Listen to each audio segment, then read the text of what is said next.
श्री परमात्मने नमः।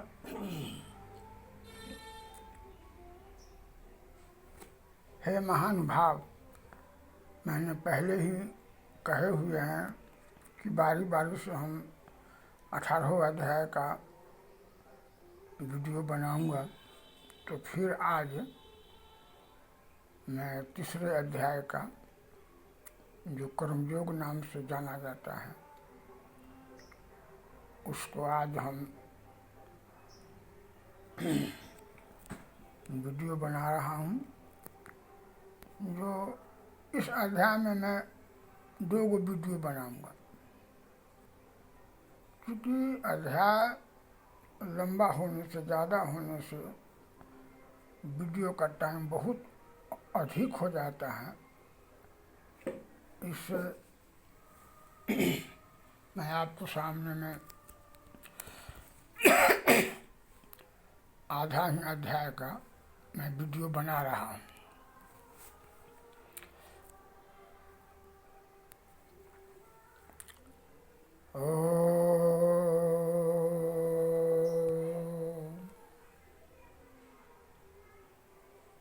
श्री परमात्मने नमः। अथ तृतीयो अध्याय। अर्जुन उवाच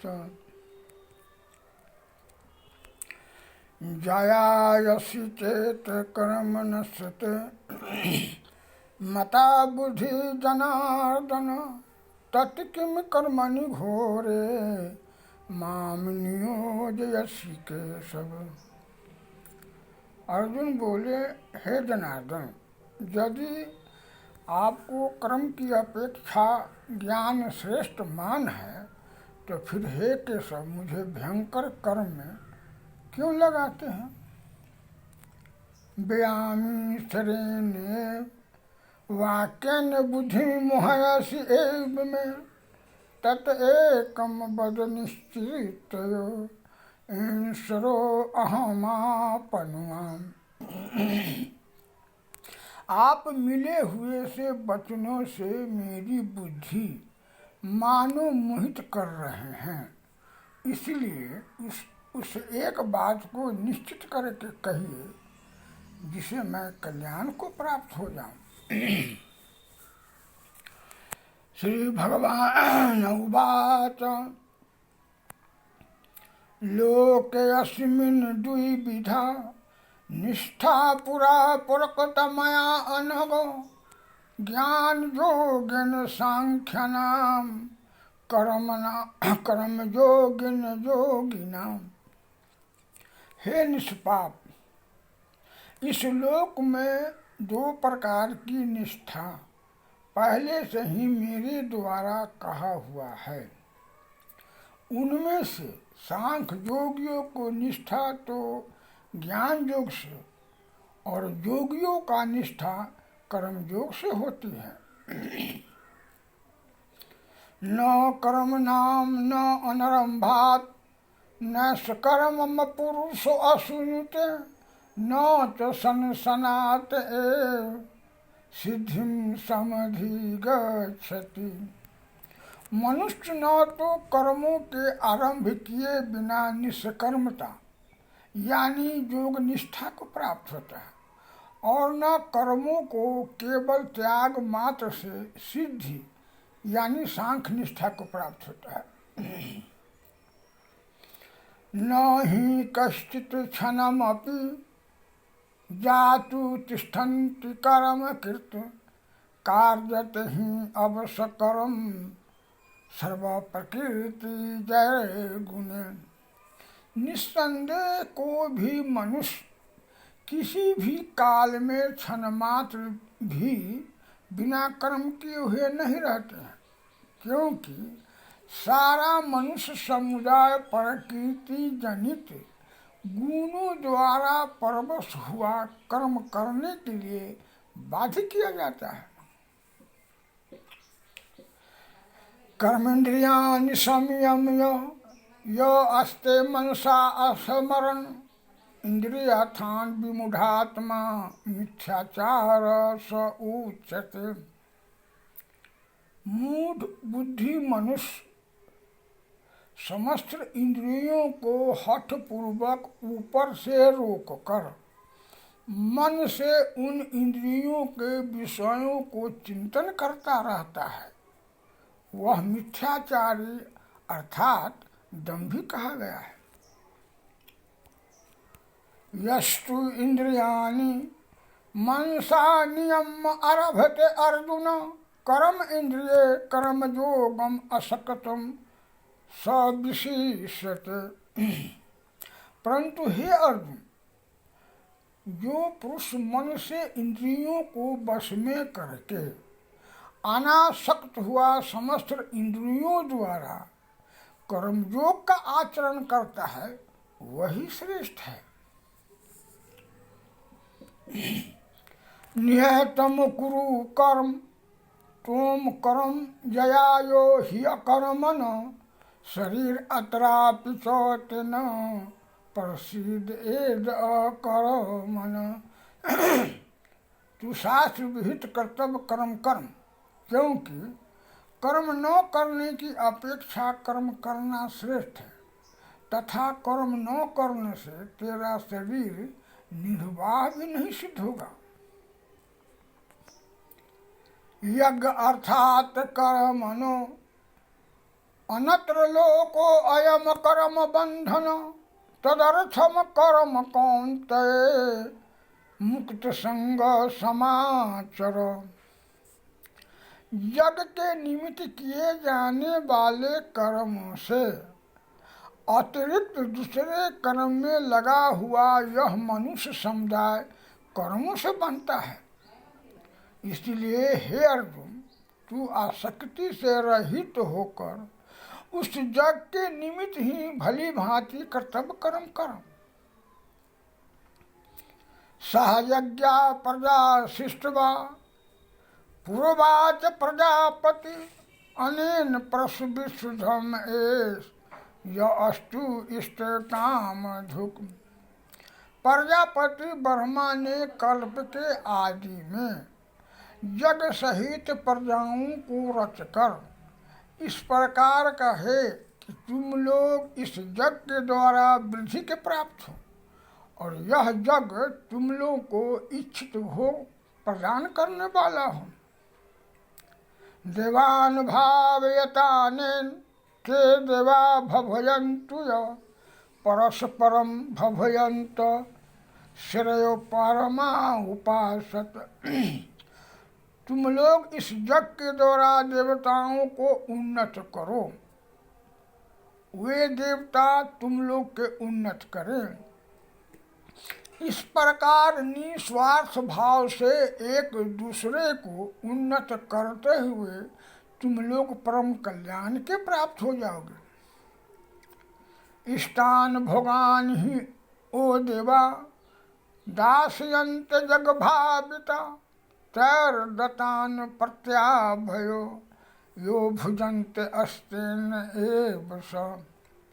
जग के द्वारा बढ़ाए हुए देवता तुम लोगों को बिना मांगे ही इच्छित भोग निश्चय ही देते रहेंगे। इस प्रकार उन देवताओं द्वारा दिया हुआ भोगों को जो पुरुष उनको बिना दिए स्वयं भोगता है, वह चोर है।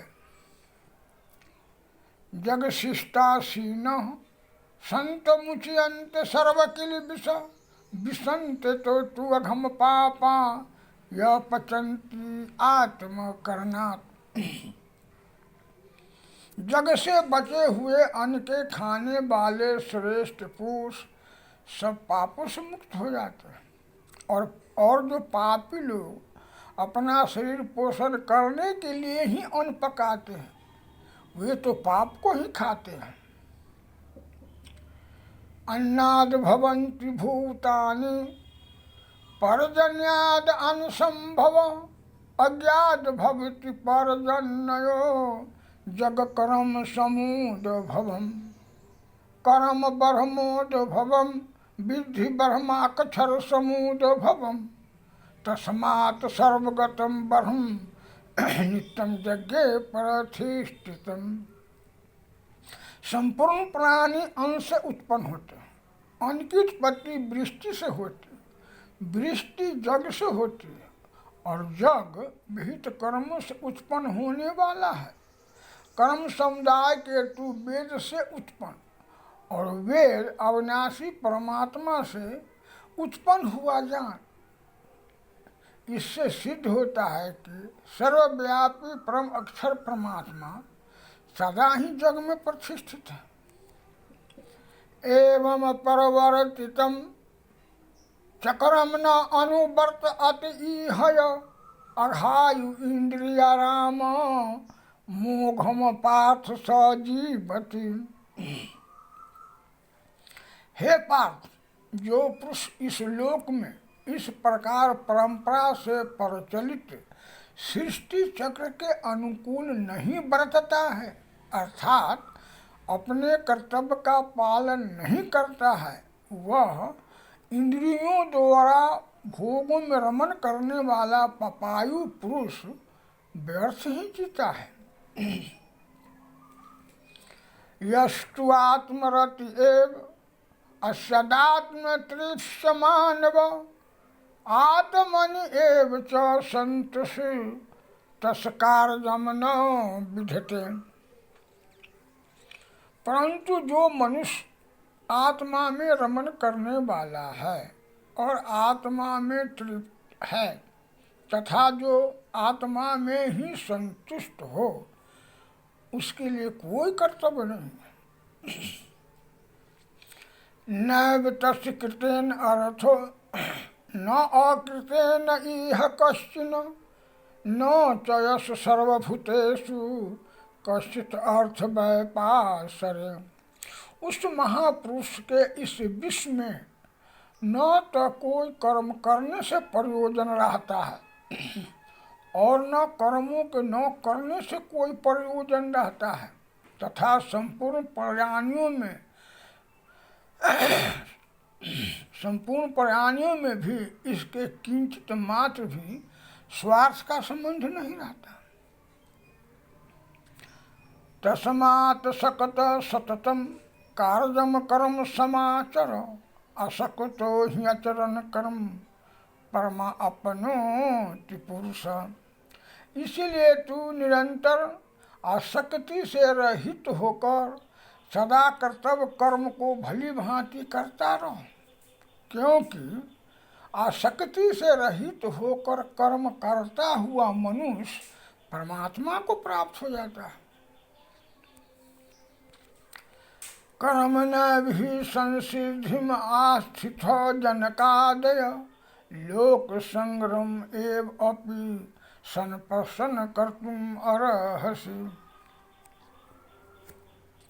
जनक आदि ज्ञानी जन भी आसक्ति रहित कर्मों द्वारा परम सिद्धि को प्राप्त हुए थे। इसीलिए तथा लोक संग्रह के देखते हुए भी तुम कर्म करने के ही योग्य है, अर्थात तुझे कर्म करना उचित है। यत यत आचरति श्रेष्ठ तत तत एव इतरो जन स यत प्रमाणम कुरेते लोकस तदनु बरतते। श्रेष्ठ पुरुष जो जो आचरण करता है, अन्य पुरुष भी वैसा वैसा आचरण करते हैं। वह जो कुछ प्रमाण कर देता है, समस्त मनुष्य समुदाय उसी के अनुसार बरतने लग जाता है। न मे प्रथा अस्ति कर्तव्यम त्रिषु लोकेषु किंचिन न अनुव्याप्तम अव्याप्तम वयम वर्त एव च कर्मणि।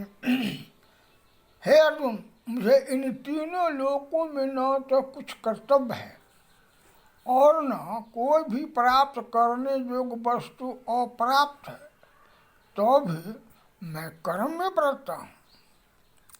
ओम तस्सदिति श्रीमद् भगवत गीता उपनिषत्सु ब्रह्म विद्याम योग शास्त्रे श्री कृष्ण अर्जुन संवाद कर्म योग नाम तृतीय अध्याय का मध्य अध्याय समाप्त। ओम श्री एक बार बोले श्री कृष्ण भगवान की जय।